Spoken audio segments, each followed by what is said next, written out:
Hej, mit navn er Anker. Måske kender du mig ikke, men den historie, jeg skal fortælle, har fuldstændig ændret mit liv. For nylig gennemgik jeg noget, som mange kalder en nærdøden oplevelse, og det, jeg så på den anden side, går langt ud over, hvad jeg kunne have forestillet mig. Jeg så engle, hørte Guds stemme og blev konfronteret med alt, hvad jeg havde oplevet indtil dansk.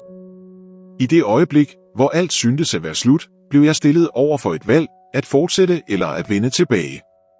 Det hele begyndte en helt almindelig dag. Jeg havde ikke forventet, at mit liv pludselig ville blive afbrudt på en så brutal måde. Jeg var på vej til arbejde, fanget i den sædvanlige rutine, da jeg følte en smerte i brystet, noget som et uudholdeligt pres. Min krop stoppede simpelthen med at reagere. Fortvivlelsen overmandede mig, og i det øjeblik vidste jeg, at noget var frygteligt galt. Alt omkring mig begyndte at blive sløret. Lyden af bilhorn og folk, der talte, lød fjernt, som om jeg var ved at synke ned i en dyb brønd. Mit syn blev mørkere, og før jeg vidste af det, syntes min krop at svæve. Jeg hørte stemmer i det fjerne, men kunne ikke forstå, hvad de sagde. Det sidste, jeg husker, er at blive kørt hurtigt til hospitalet. Pludselig var der ingen smerte mere, en absolut stilhed indhyllede mig, og så jeg noget, som jeg aldrig troede eksisterede, en tunnel af lys. Der var ingen frygt, kun en følelse af fred, som jeg aldrig havde oplevet før. Da jeg nærmede mig, begyndte figurer at dukke op. Det var væsener, der strålede intenst, deres vinger enorme og majestætiske, og deres ansigter udstrålede kærlighed og forståelse. Jeg vidste, at jeg stod foran engle. De talte ikke med ord, men jeg kunne forstå, hvad de sagde. Jeg følte mig lille i deres nærvær, som om de var der for at dømme mig eller for at guide mig. Det var da en endnu mere kraftfuld stemme genlyd gennem hele stedet.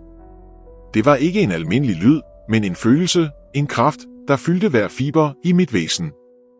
Det var Gud. Han talte til mig, ikke med hårdhed, men med en tone, der blandede autoritet og kærlighed. Han sagde, at det var tid til at se på mit liv, til at gennemgå, hvad jeg havde gjort indtil dansk. Alt, hvad jeg havde oplevet, begyndte at passere foran mine øjne som en film, og så begyndte dommen. Jeg stod der, foran Gud, englene, og følelsen var overvældende. Alt, hvad jeg nogensinde havde gjort, begyndte at passere foran mig, som om hele mit liv blev projiceret på en kæmpe skærm. Det var ikke kun de store beslutninger eller markante øjeblikke, men også hver lille gestus, hver tanke, hvert ord, jeg havde udtalt. Det syntes umuligt at skjule noget som helst. I begyndelsen så jeg de lykkelige øjeblikke fra min barndom, min familie, mine venner, alle de minder fyldt med uskyld og glæde.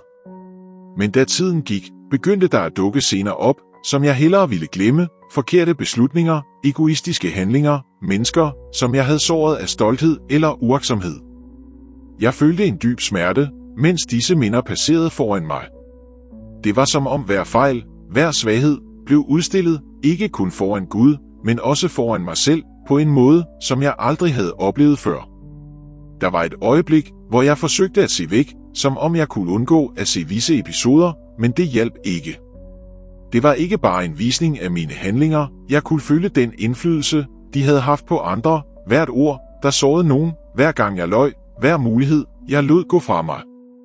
Det var som om jeg genoplevede vægten af hver af disse beslutninger, og det var kvælende. I midten af al denne visning lød Guds stemme igen, ikke som en bebrejdelse, men som en sandhed, der var umulig at ignorere. Hver beslutning, du tog, formede den vej, du gik. Der var ingen dom i tonen, kun konstateringen af en uforanderlig sandhed, og det gjorde mere ondt, end nogen straf kunne gøre. Da billederne fortsatte, begyndte jeg at lægge mærke til noget. Det handlede ikke kun om mine fejl, øjeblikke af venlighed og medfølelse dukkede også op.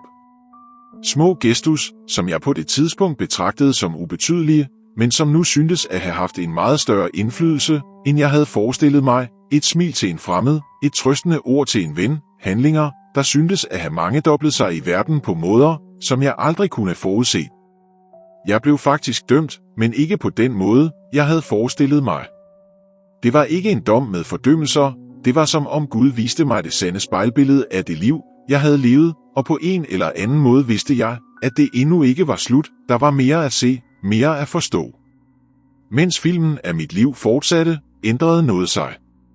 Det var ikke længere bare en kontinuerlig strøm af minder, det var som om hver handling blev placeret på en usynlig vægt, hvor vægten af hver enkelt, god eller dårlig, viste sig på en næsten håndgribelig måde, og følelsen var knusende. Hver lille beslutning havde en vægt, der i det øjeblik syntes at definere min sjæls skæbne. Englene forblev ved min side og iagttog alt med opmærksomhed. Der var en alvor i deres blik, men samtidig en dyb barmhjertighed. Jeg følte dem som tavse vidner til hver af mine beslutninger. Men der var mere. Det syntes, at de på en eller anden måde viste mig, at dommen ikke kun var Guds, den var også min. Jeg blev konfronteret med min egen samvittighed. Det var da jeg indså noget, der indtil da havde undgået mig. Livet handlede ikke kun om rigtigt eller forkert, men om intentionerne bag hver handling. Nogle valg, der for mig syntes korrekte, viste sig at være egoistiske, forankret i stolthed eller frygt. Andre, som jeg betragtede som ubetydelige, syntes nu strålende, med et lys, som jeg ikke helt forstod, som om det gode i dem havde en større indflydelse, end jeg kunne have forestillet mig. Guds stemme vendte tilbage, denne gang tættere på, næsten som en hvisken, der genlød inden i mig. Det er ikke de store gerninger, der formerer sjælen, men hjertet bag hver gestus. Og disse ord gennemborede mig. Det var som om jeg indtil da havde søgt store præstationer uden at indse, at det var de små daglige handlinger, der virkelig definerede, hvem jeg variabel vægten svingede, og jeg kunne føle vægten af hver beslutning presse på mig. I midten af åbenbaringen begyndte en følelse at vokse, anger. Ikke den, der søger at undgå en straf, men en dyb anger, der anerkender, hvor meget jeg havde forsømt værdien af de små ting. Alt, hvad jeg aldrig havde lagt vægt på, syntes nu afgørende. De gange, hvor jeg undlod at tilgive, at lytte, at være til stede for andre, var det disse øjeblikke, der nu vejede tungest på vægten. Jeg så på englene og ventede på en reaktion. De forblev rolige, men der var noget i deres blik, der gav mig en gnist af håb. Det var som om der, på trods af alle mine fejl, stadig var en chance, en mulighed for forløsning, men denne chance afhang af mig. Mens vægten svingede, voksede følelsen af anger inden i mig, og så skete der noget uventet. I midten af denne tavsedom hørte jeg igen Guds stemme, men denne gang var der en ny intensitet i den. Den var mere fast, men stadig fyldt med kærlighed. Hvad vil du gøre nu, da du ser vægten af dine valg? Spørgsmålet genlød i min sjæl. Jeg vidste ikke, hvad jeg skulle svare. Jeg stod foran universets skaber og indså for første gang dybden af mine fejl og værdien af mine valg. Det var en mulighed for forløsning, men jeg vidste ikke hvordan. Det var i dette øjeblik, at en af englene nærmede sig. Han sagde ikke et ord, men rakte hånden ud til mig. Jeg rørte ved hans hånd, og pludselig følte jeg, som om noget blev overført til mig. Øjeblikkeligt begyndte senere at passere gennem mit sind, men det var ikke længere minder fra mit liv, det var billeder af kommende muligheder. Jeg så mennesker, som jeg kunne hjælpe, øjeblikke, hvor jeg kunne vælge tilgivelse i stedet for vrede, medfølelse i stedet for dom. Jeg som en fremtid blive tilbudt som en chance for at rette op på fortiden, som en mulighed for at blive et bedre menneske. I dette øjeblik forstod jeg dybden af Guds kærlighed og barmhjertighed.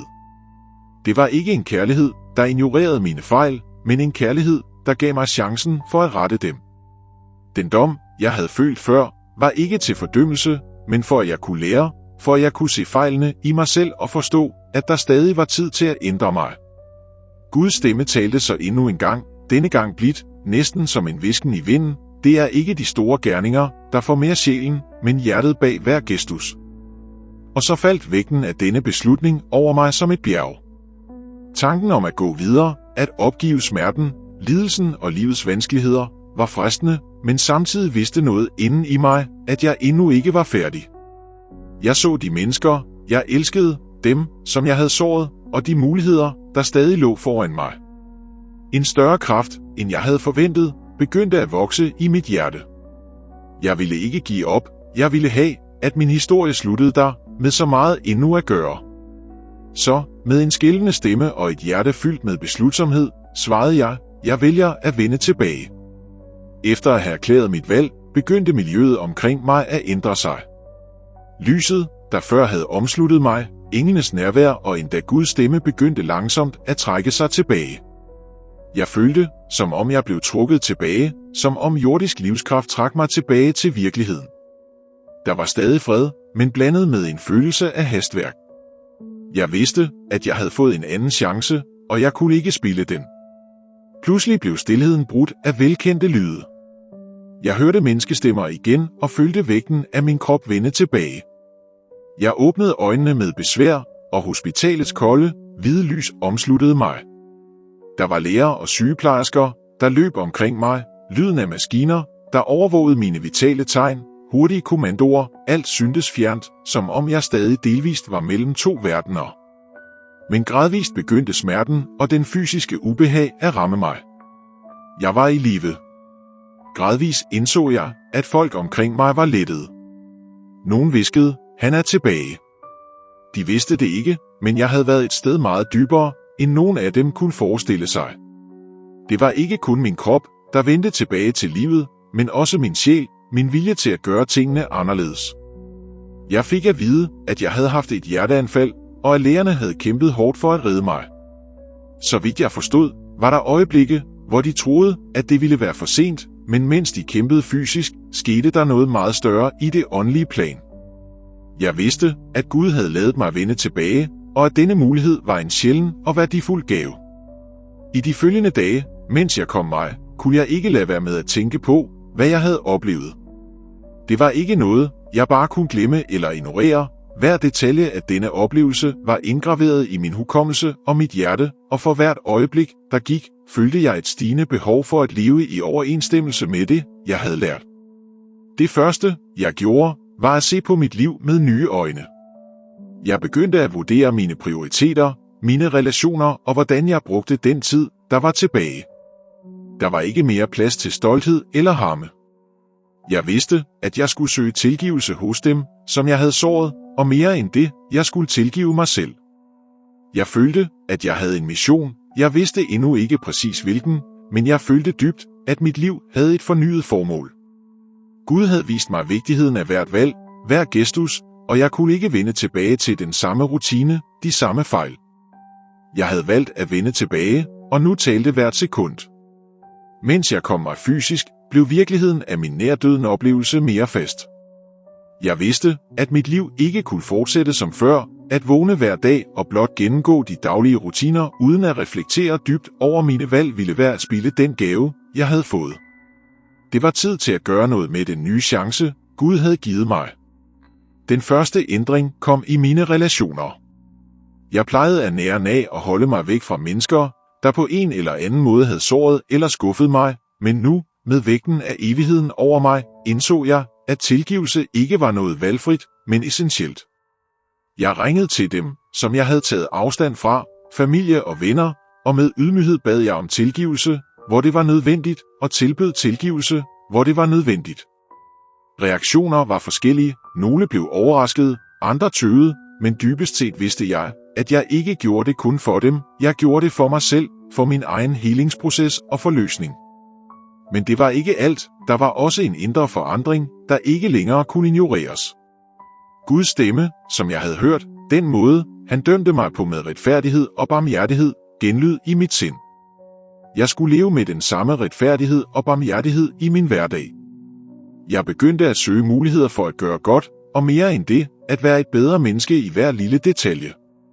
Små gestus, som at hjælpe nogen på gaden, at tilbyde et opmuntrende ord eller endda at lytte opmærksomt til nogen, der havde brug for at tale ud, blev muligheder for at vise den kærlighed, jeg havde følt i den guddommelige nærvær. Jeg indså, at de handlinger, der betød mest, ikke var storslåede, men oprigtige, drevet af ønsket om at være et lys i verden, selv i små sfærer af livet. Men der var noget dybere inde i mig, noget som jeg vidste, at jeg skulle dele. Den oplevelse, jeg havde haft, kunne ikke blot være en indre transformation. Jeg var blevet reddet, ikke kun fysisk, men åndeligt, for at vidne, og derfor begyndte jeg at fortælle min historie. Jeg tøvede i starten, bange for at ingen ville tro på mig, eller at de ville tro, at jeg overdrev, men med tiden indså jeg, at denne sandhed ikke skulle skjules. Hver gang jeg aflagde mit vidnesbyrd, følte jeg en forbindelse med mennesker. Det handlede ikke kun om den overnaturlige oplevelse i sig selv, men om betydningen bag den, livets værdi, vigtigheden af valg og vidsheden om, at et sted hinsides denne verden, findes der en perfekt retfærdighed ledsaget af en uforlignelig kærlighed. Hver gang jeg delte min historie, blev nogen rørt på en måde, som jeg aldrig havde forudset. Jeg så mennesker begyndte at reflektere over deres egne liv, over hvad der virkelig betød noget, jeg så hjerter åbne sig for tilgivelse, for kærlighed og for Gud.